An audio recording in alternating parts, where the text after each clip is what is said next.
Başkanımız Reyhan Hanım bugün. Dilerseniz hem kendinizi tanıtırsınız hem de tekrardan hoş geldiniz. Başarılar diliyorum.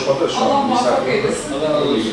milletvekili adaylarımız varsa aramızda, vekil adaylarımız, ilçe yöneticilerimiz, Doğu Güneydoğu derneklerimizle beraber bir istişare mekanizması oluşturabilir miyiz?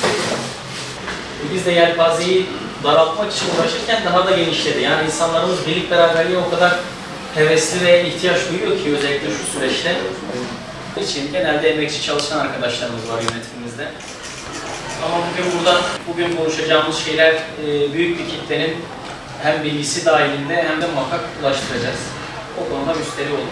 Ben sözü fazla uzatmadan kendi derneklerin bir araya gelmesi, aynı şehirden gelen insanların toplumun idaresine talip olan siyasetçiler başta olmak üzere topluma dair söz söylemek için ya da o gidişata müessir olmak için herkesin bu gibi yerlere uğraması, onlara kulak bakması gerekir.